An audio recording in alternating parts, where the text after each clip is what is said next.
गोविंद जय जय गोपाल जय जय राधा रमण हरि गोविंद जय जय राधा रमण हरि गोविंद जय जय गोविंद जय जय गोपाल जय जय गोविंद जय जय गोपाल जय जय श्री राधा रमण हरि गोविंद जय जय राधा रमण हरि गोविंद जय बोलो वृंदावन बिहारी लाल की जय।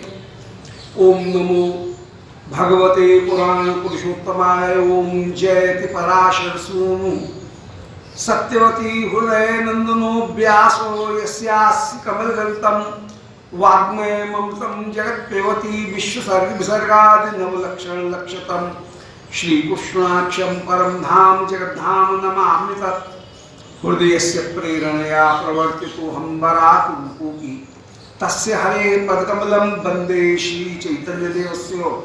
वन्देऽहं श्रीगुरो श्रीयुतपदकमलं श्रीगुरून् वैष्णवांश्च श्रीरूपं साग्रजातं सह गण रघुनाथान्वितं तं सजीवं साद्वैतं सावधूतं परिजन सहितं श्री कृष्ण चैतन्य देवं श्री राधा कृष्ण पादान् सहगण ललिता श्री विशाखान्वितांश्च आजानुलंबित भुजौ कनकावदातौ संकीर्तनैकपितरौ कमलायताक्षौ विश्वंभरौ द्विजवरौ युगधर्मपालौ वन्दे जगत्प्रियकरौ करुणावतारौ वन्दे कृष्णपदारविन्दयुगलं यस्मिन् कुरंगीदृशां वक्षोजप्रणीकृते विलसति स्निग्धोऽङ्गरागस्वतः काश्मीरं तलशोणिमुपरितले कस्तूरिकां नीलिमा श्रीखण्डं नखचन्द्रकान्तिलहरी निर्व्याजमातन्वते नारायणं नमस्कृत्य नरं चैव नरोत्तमं देवीं सरस्वतीं व्यासं ततो जयन्तीरयेत्। वाञ्छाकल्पतरुभ्यश्च कृपा सिन्धुभ्यैव च पत्तानां पावनेभ्यो वैष्णवेभ्यो नमो नमः। हे श्री सनातन प्रभो करुणाम्बुराशे हे रूप दुर्गत जनैक दयावलोको हे भट्टयुग्म सुमते रघुनाथ दासो श्री जीव में कुरुत मंदमते दयांद्रा तुलसी काननम यत्र यत्र पद्म बनाने च पुराण पठनम यत्र तत्र सन्निहितो हरि। बोलो वृंदावन बिहारी लाल की जय।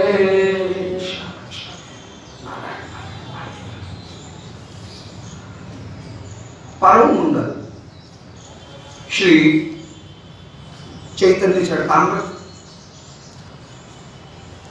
श्री मध्य लीला के सूत्र का प्रथम परिच्छेद में 95वीं प्यार में श्री कविराज गोस्वामी निरूपण कर रहे हैं।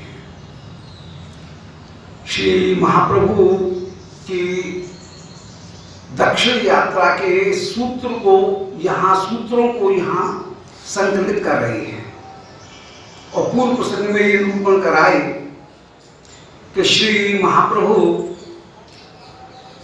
जीवन नामक जो स्थान है वहां पर जीवन नृसिंह उनका दर्शन करने के लिए गए और वहां नृसिंह का दर्शन करके यही कह रहे हैं कि हिरण्यकश्यपु का वक्षस्थल वो है एक बड़ी भारी शिला और उस शिला को जैसे कोई छैने हथौड़ी से तोड़ दे ऐसे ही श्री नृसिंह भगवान के नाखून वे हैं टंक जिनसे उस हृदय को श्री नृसिंह भगवान ने फाड़ करके रख दिया, तोड़ करके रख दिया।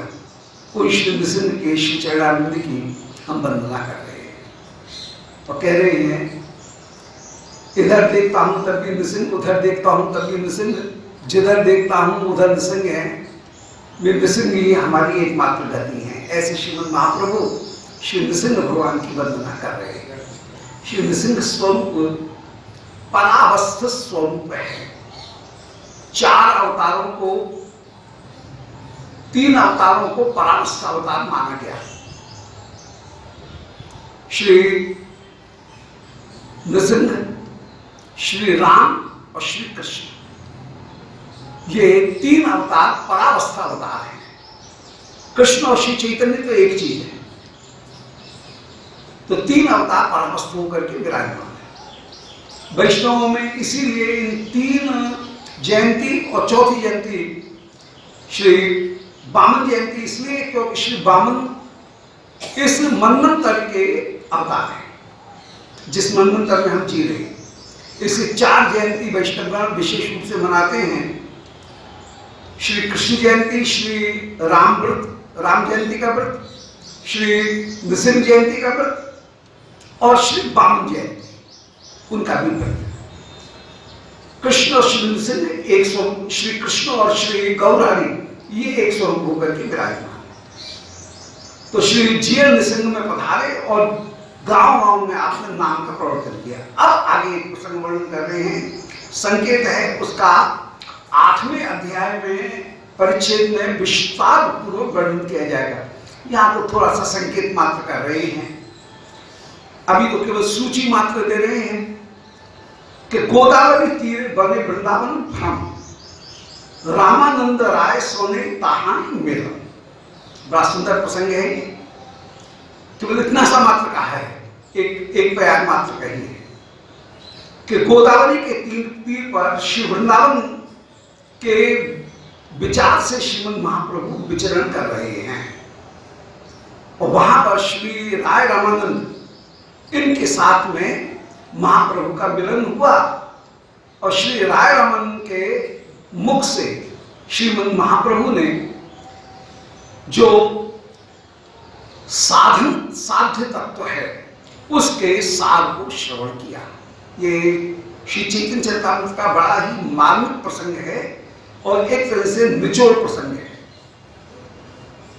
इतना सूत्र में बात कही गई है कि संपूर्ण शास्त्र का सार फिर इसमें अपने आप समाहित हो जाता है। कोई कितना भी वर्णन करे उतना विस्तार करता है। श्री महाप्रभु जिस समय दक्षिण यात्रा के लिए चले उस समय श्री सार्वभौम भट्टाचार्य ने एकांत में श्रीमद महाप्रभु से ये कहा था कि आप दक्षिण यात्रा जा रहे हैं, वहां पर एक व्यक्ति हैं जिनसे आपको बातचीत करनी चाहिए, वो आपसे बातचीत करने लायक है। उनको ये समझ करके कि अरे ये तो गृहस्थी है और मैं विरक्त हूं सन्यासी, ऐसा समझ करके उनकी वो अवहेलना मत करना, उनको गृहस्थी मात्र मत समझ लेना। वे आपके साथ में वार्तालाप करने के परम अधिकारी हैं। और श्री महाप्रभु विशेष रूप से इसी बात को अपने हृदय में गांठ बांध करके गोदावरी के किनारे आए। श्री महाप्रभु गोदावरी के किनारे विचरण कर रहे हैं। राजमुंडी में आंध्र प्रदेश के कुबूर नामक जिले में आजकल ये राजमुंदरी है, आंध्र में, आंध्र प्रदेश में कुबूर जिले में राजमुंदरी जगह है गोदावरी जी के किनारे। वहां श्री महाप्रभु वृंदावन का विचार कर रहे हैं। वनलताओं को जब भी देखते हैं महाप्रभु को वृंदावन की याद आ जाती है। तो वृंदावन के भाव में श्रीमद महाप्रभु वहां पर वृंदावन के भ्रम में विराजमान है। इतने में ही कहीं से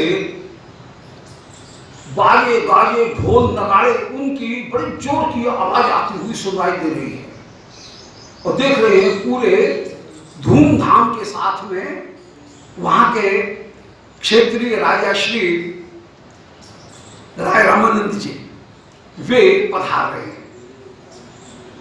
श्री राय रामानंद महाप्रभु के दूर से ही स्वरूप को देखें, एकांत में बैठे हैं। महाप्रभु तो सरक गए कहीं और को एकांत में, परंतु श्री राय रामानंद ने महाप्रभु को देखा और अपने पूरे परकर को छोड़ करके श्री महाप्रभु के पास में आए, महाप्रभु के चरणों में प्रणाम किया और कह रहे हैं कि फिर मैं आपका दर्शन करूंगा। इतनी भीड़ भाड़ है इसलिए अभी बात नहीं की, केवल इतना सा कह करके कि संध्या को मिलूंगा तब मैं आपका दर्शन करूंगा। और श्री रायरमन स्नान आदि करके गोदावरी जी में अपने पूरे लवाजमा को संग में लेकर के गाजे बाजे उनके साथ में लौट गए अपनी राजमहल में। संध्या के समय केवल एक सेवक को संग में लेकर के एकांत में आए, पालकी का भी त्याग कर दिया दूर, सेवक जो है उसको भी दूर त्याग कर दिया और जाकर के श्री महाप्रभु से मिले। श्री महाप्रभु उस समय श्री राय रमन से कह रहे हैं कि आप ही राय रमानंद हैं क्या? और ये कह रहे हैं हाँ मैं ही राय रमानंद हूं। ऐसे फिर निकट का परिचय दोनों ने दिया। जैसे समुद्र से बादल उठते हैं और बादल उठ करके फिर बरस करके नदी के रूप में समुद्र में ही जा मिलते हैं और समुद्र को ही बढ़ाते हैं, ऐसे श्रीमद् महाप्रभु की भी स्थिति यही हुई कि आपने श्री राय रामानंद नामक मेघ को पहले तो अपने कृपा जल से बढ़ाया, उसे जल से पूर्ण किया, फिर मेघ के द्वारा ही वर्षा हुई। मैंने राय रामानंद से ही सिद्धांत को कहलवाया और राय रामानंद से सिद्धांत को कहला करके गौर रूपी समुद्र, श्री गौर हरि रूपी समुद्र वे स्वयं अपने आनंद को बढ़ाते हुए विराजमान हो रहे हैं। बोल गौर रस निधि की जय। ऐसे गौर रस निधि होकर के विराजमान। बड़ी सुंदर वो प्रार्थना है, वो 8वें मध्य लीला के 8वें के प्रारंभ में वंदना है कि संचार्य रामाभिद भक्त मेघे स्वभक्ति सिद्धांत चयामृतानि गौराध्येतै अमुना विदीर्णे तब ज्ञत्व रत्नालयता प्रयाति। कि जैसे बादल को समुद्र ने ही पानी दिया और वहां से बरसने पर वो समुद्र ही समुद्र रत्नालय होकर के विराजमान हो, ऐसे ही श्रीमद् महाप्रभु स्वयं प्रेरणा कर रहे हैं और स्वयं ही प्राप्त करते हुए विराजमान हो रहे हैं। श्री महाप्रभु कह रहे हैं कि मेरे हृदय में हाय हाय, कैसे कहें, कह रहे हैं मेरे हृदय में इतना अज्ञान है कि एक दिन आपके दर्शन मात्र से ही ये दूर नहीं होने वाला है। मुझे अपने पास में कई दिन रख करके मेरे इस अज्ञान को कृपा करके आप दूर करें। क्या ये विनम्रता है? मतलब इस अज्ञान को ये एक दिन के दर्शन मात्र से दूर नहीं होगा। ये इतनी कीचड़ इतनी पक्की जमी हुई है कि सहज दूर होने वाली नहीं है। आप कई दिन मुझे अपने पास में रख करके मेरे ऊपर कृपा करके इस अज्ञान को दूर करें। और उस समय श्री महाप्रभु बड़े विनम्र होकर के श्री राय रमन जी से पूछ रहे हैं कि मेरा चित्त शुद्ध हो, ऋण का शोधन हो, ये कैसे उपाय हो, इसके लिए आप कई दिन तक मुझे उपदेश प्रदान करें। और पूछ रहे हैं मुझे ये जानकारी नहीं है कि जीवन का साध्य साधन तत्व क्या है। सबसे पहले साध्य तत्व का निरूपण करें। मुझे जीवन मिला है, इस जीवन का लक्ष्य क्या है, इसका निरूपण करें। जगत का नाम जगत का को पवित्र करने वाला वे आज पूछ रहे हैं श्री राय रमन से कि जीवन का लक्ष्य क्या है, इसका आप मेरे सामने वर्णन करें। महाप्रभु स्वयं ही प्रश्न कर रहे हैं और श्री राय रमानंद के हृदय में बैठ करके और राय रमन से उत्तर दिलवा रहे हैं। राय रमन सब पहचानते हैं और यही कहते हैं कि मोर मुखे वक्ता तुम्ही हो श्रोता। बोल माने मैं तो केवल मुख मात्र हूं, बुलवाने वाले तो तुम हो और तुम यहाँ पर श्रोता बन करके बैठे हो और अत्यंत प्रेम के साथ में रहस्य की जो कथा है उसको तुम श्रवण कर रहे हो। ये बड़े आश्चर्य की बात है। इसलिए मैं आपको क्या कहूं, जो बुलवाते जाओगे वो बोलते जाऊंगा। मैं तो केवल एक मशीन मात्र हूं, यंत्र मात्र हूं, बुलवाने वाले तुम। श्री महाप्रभु ने प्रश्न किया, वो साध्य साधन तत्व का हमारे सामने वर्णन करें, साध्य क्या है। श्री राय रमन ने उत्तर दिया कि स्वधर्माचरणे विष्णु भक्ति है। अपने धर्म का आचरण करने पर, वर्णाश्रम धर्म का पालन करने पर विष्णु भक्ति की प्राप्ति होती है। शिव महाप्रभु चुप रहे और बोले यही बाई, ये तो बाहर की बात हुई। स्वधर्म का आचरण करने पर अधिक से अधिक क्या वस्तु होगी, वो सत्व गुण की वृद्धि होगी। रजोगुण तमोगुण इनसे व्यक्ति बच जाएगा और स्वधर्म का आचरण करने पर, वर्णाश्रम धर्म का पालन करने पर चित्त सात्विक हो जाएगा। ज्ञान की योग्यता मात्र होगी, ज्ञान की प्राप्त नहीं होगा, ज्ञान की योग्यता मात्र होगी। इसे केवल वर्णाश्रम धर्म का पालन करना, ये वायु हुआ केवल सात्विकता उत्पन्न करने वाला है। भक्ति अभी प्राप्त नहीं है, भक्ति तो बहुत दूर है। केवल चित्त की शुद्धि भी नहीं हुई, बल्कि सात्विकता मात्र प्राप्त हुई। पाप से हम बच गए, इतना सा हुआ कि पाप से बच गए। इसलिए भाई पाप से बचना ये तो नकारात्मक उपलब्धि है, कोई प्राप्ति थोड़ी है, आरोग्य की प्राप्ति थोड़ी है। रोग नहीं लगा ये कोई उपलब्धि नहीं है, रोग से बच गए ये कोई उपलब्धि नहीं है। रोग नहीं लग रहा है ये कोई उपलब्धि थोड़ी है। यदि स्वास्थ्य की प्राप्ति हो तब तो उपलब्धि कहेंगे। इसलिए केवल अपनी योग्यता, इम्यूनिटी बढ़ गई, ये कोई उपलब्धि नहीं है। इसलिए स्वधर्म आचरण ये या तो पाप से बचाएंगे या चित्त को शुद्ध करेंगे, केवल सात्विकता मात्र उत्पन्न करेंगे। इसलिए ये बाह्य है, भक्ति के साथ में इसका अभी कोई सीधा संबंध नहीं है। आगे कहो। तब श्री राघरमन ने महाप्रभु को उत्तर दिया कि स्वधर्म कृष्णार्पण, अपने धर्म का श्री कृष्ण को अर्पण कर देना, यही सर्व साध्य सार, यही संपूर्ण साध्य का सार होकर के विराजमान है। और उसके लिए प्रमाण दिया, यद करोषि यदश्नासी यद जोहोषि दरासी, ये अपने कर्म का समर्पण। श्रीमद महाप्रभु कह रहे हैं बोले यही बाई है, ये भी बाई है, इससे भी कुछ होने वाला नहीं है। अपने कर्म का यदि ठाकुर जी को समर्पण कर दिया तो या तो वो आरोप सिद्धा भक्ति हो जाएगा, मुख्य भक्ति नहीं है। बिना मुख्य भक्ति के प्रेम की प्राप्ति नहीं होगी, वो आरोप सिद्धा भक्ति मात्र होगा।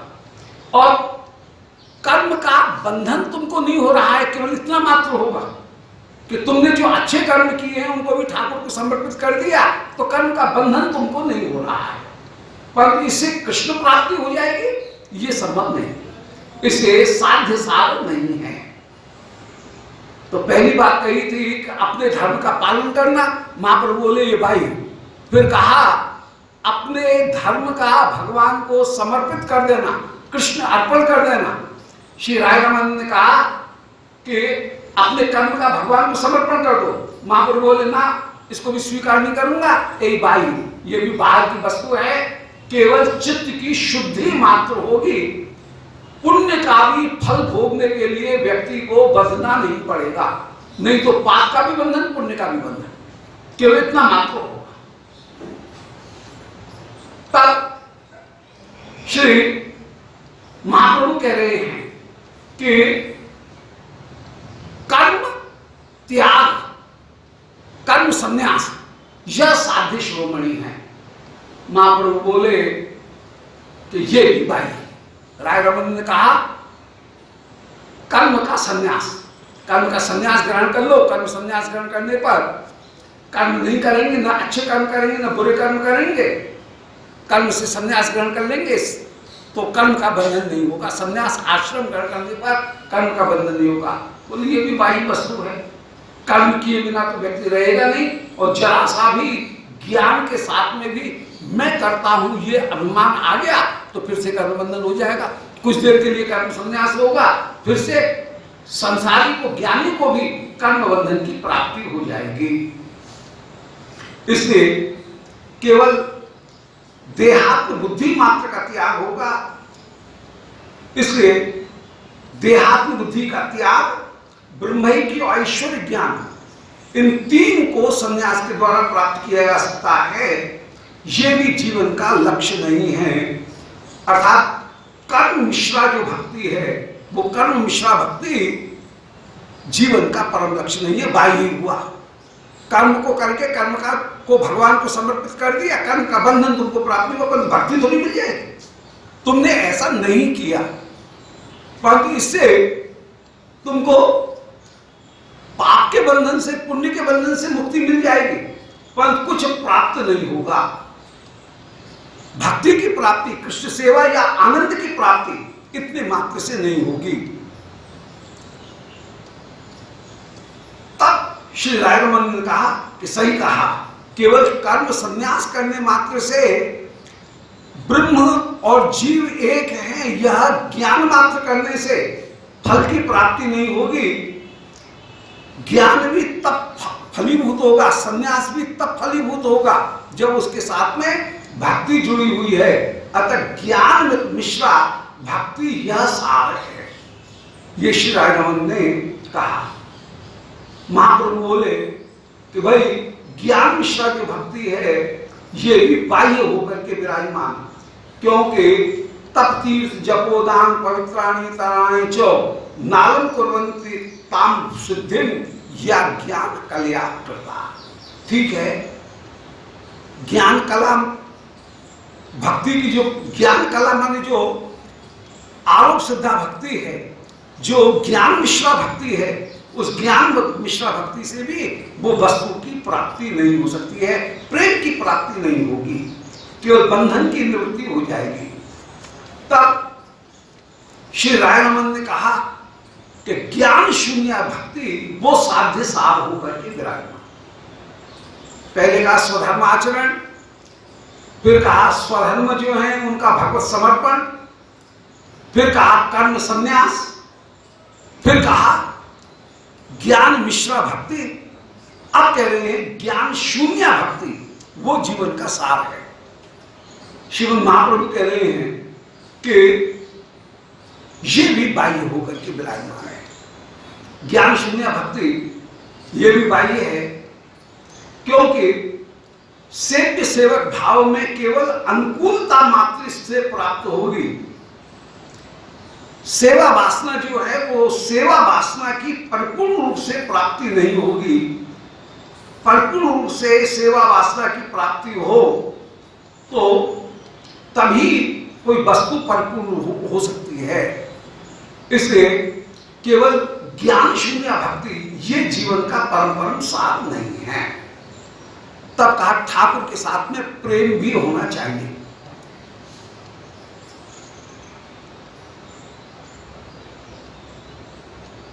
श्री जय विजय भी भगवान से स्तुति मात्र कर रहे हैं, संकादिक भी स्तुति करते हुए विराजमान हैं, उनमें ज्ञान है। जय विजय में संकादिकों में सब में ज्ञान है, पर ज्ञान शून्य जो भक्ति है वो सेवा की भावना ही विराजमान है, सेवा की भावना विराजमान है, परंतु ये भी परम सार नहीं है। ठाकुर वशीभूत हो जाए ऐसी कोई वस्तु होनी चाहिए। वो वस्तु कौन सी है? भक्ति करने पर, वैदिक भक्ति करने पर ठाकुर की वशीभूतता नहीं होगी। ठाकुर की कृपा तो मिल जाएगी, परंतु ठाकुर वशीभूत नहीं होंगे, इसलिए ये भी बाह्य हुआ। तब श्री राय रमन ने कहा कि प्रेमा भक्ति सर्वसाध्य सार, प्रेमा भक्ति ही संपूर्ण साध्य का सार होकर के विराजमान है। इसलिए कह रहे हैं कि कृष्ण प्रेम को प्राप्त करने का जीव को प्रयास करना चाहिए। प्रभु की यहां पर भाषा बदल गई। अभी तक कह रहे थे यही बाह्य, यही बाह्य, यही बाह्य। अब श्रीमद् महाप्रभु की भाषा बदल गई और महाप्रभु कहने लगे कि प्रभु कहे एहो है। हाँ, ये भी प्रेमा भक्ति, यह भी सार है। आगे कहा, अभी संतुष्ट नहीं हुआ, आगे और कुछ कहो।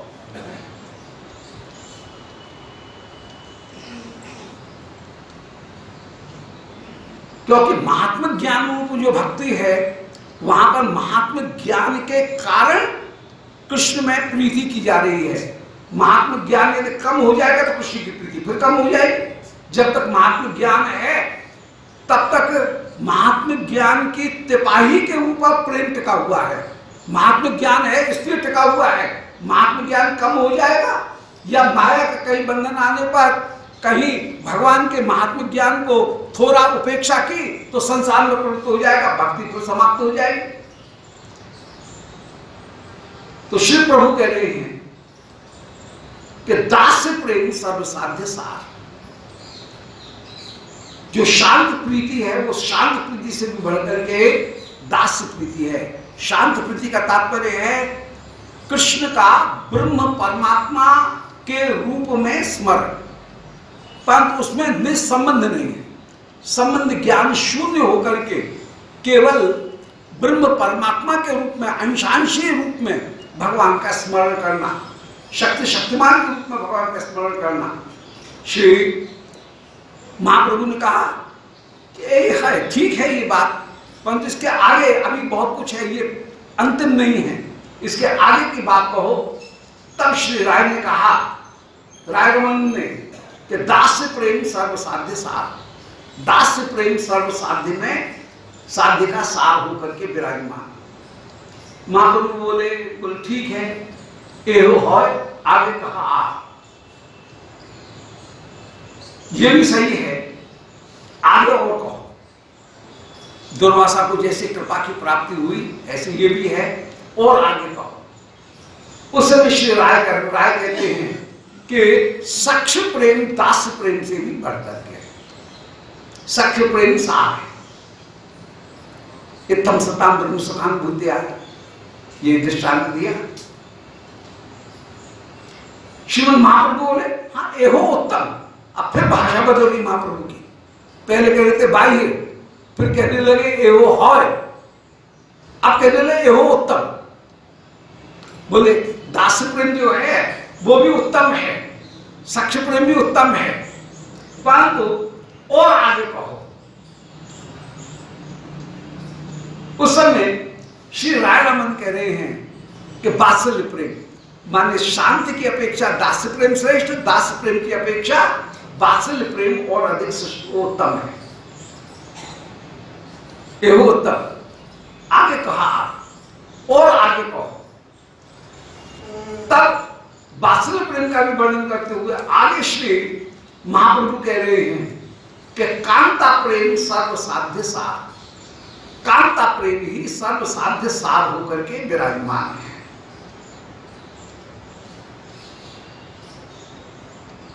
जहां पर प्रिया के अत्यंत अत्यंत वशीभूत होकर के श्री श्याम सुंदर विराजमान है। अब इन पांचों भावों में श्री राय रमन ने स्थापन किया कि ऐश्वर्य ज्ञान पूर्वक भक्ति मानी शांत भक्ति, फिर दास्य भक्ति, फिर सख्य भक्ति, फिर वात्सल्य भक्ति, फिर मधुर भक्ति। पर एक विशेषता है कि जिसके लिए जो भाव उसको प्राप्त है उसको ये लगेगा कि ये ही सबसे बड़ा सुंदर भाव है। इसलिए जिसके लिए जो भाव है वो ही उसे सर्वोत्तम लगता है। हाँ, तटस्थ होकर के विचार करेंगे तो उसमें तारतम्य मात्र दिखेगा, तब तारतम्य दिखेगा। परंतु जो जिसको जिस सेवा में प्रीति है, जो सेवा उसको मिली हुई है, उसको ये लगता है यही सेवा सर्वोत्तम है। वैकुंठनाथ के किसी द्वारपाल से पूछा जाए कि वैकुंठ में सबसे बड़ी सेवा किसकी है, तो वो ये कहेगा मेरी। वो लक्ष्मी जी से भी अपनी सेवा को बड़ा करके मानेगा, यहां की जो सेवा है वही सबसे बड़ी है। तो सेवा में सुख की दृष्टि से सबको बराबरता है, परंतु सेवा में अंतरंगता की दृष्टि से श्री अंग उनके माधुर्य के आस्वादन की दृष्टि से अंतर है। आस्वादन में अंतर है, परंतु जो सुख है उस सुख में अंतर नहीं है। माने जो श्री लक्ष्मी जी नारायण के चरणों का स्पर्श करते हुए सेवा जो कर रही हैं, उनको अंतरंगता ज्यादा प्यारी है, अंतरंगता उनको ज्यादा प्राप्त हो रही है, परंतु सुख की दृष्टि से सबका सुख बराबर है। लक्ष्मी जी को भी जो सुख है, द्वार में सेवा करते हुए द्वारपाल पर श्री द्वारकाधीश का स्मरण कर, श्री वैकुंठनाथ का स्मरण करते हुए द्वारपाल है, उसको भी सुख वही है। परंतु एक को श्री कृष्ण के स्पर्श करने का सौभाग्य प्राप्त है, द्वारपाल को कृष्ण के स्पर्श करने का, चरणों को पलटने का सौभाग्य प्राप्त नहीं है। तो सेवा की दृष्टि से कहीं अंतर हो सकता है, सुख की दृष्टि से अंतर नहीं। ये बात बहुत स्पष्ट होनी चाहिए। फिर से दोबारा कहते हैं कि सेवा के स्वरूप अर्थात ठाकुर के अंग को छूने की दृष्टि से अंतर हो सकता है कि एक चरण सेवक होकर के विराजमान है, उसको जो सुख है, और एक द्वार पर खड़ा हुआ है, तो सेवा में अंग स्पर्श की दृष्टि से तो अंतर हो सकता है, पर सुख की दृष्टि से अंतर नहीं है। जो सेवा दे रहा है, जो जमादार होकर के बाहर सड़क की सोने की सेवा कर रहा है, उसको भी वही सुख जो कि चरण को पलटने वाले को सुख है। तो सुख की दृष्टि से अंतर नहीं है, केवल अंग स्पर्श उसकी दृष्टि से, सेवा की अंतरंगता की दृष्टि से, सेवा में अंतरंगता की दृष्टि से केवल अंतर है, सुख की दृष्टि से अंतर नहीं। तो जिसको सुख की दृष्टि से तो कोई भी अंतर नहीं है, सुख की दृष्टि तो यही है कि वैकुंठ का सुख वो तो सबको समान रूप से प्राप्त है। अरे जो नौकर सेठ जी के एसी रूम में बैठ करके पैर दबा रहा है, एसी की हवा उसको नहीं लगेगी क्या? हवा तो उसको भी लगेगी। जो वैकुंठ में है तो वैकुंठ का सुख तो सबको मिलेगा। तो सुख की दृष्टि से अंतर नहीं है, परंतु पद की दृष्टि से अंतर है। सेठ जी हैं और नौकर नौकर है। सेठ जी जिस समय अपने पलंग पर सो रहे हैं और नौकर उनके चरण दबा रहा है, तो वो कहते हैं अच्छा आप मेरे पीठ के ऊपर खड़ा हो जा, और वो नौकर सेठ जी की पीठ के ऊपर पैर अपने घेंटू दबा करके, घेंटू से सेठ जी के पैर को और अच्छी तरह से दबा, घेंटू से दबा, तो वो घेंटू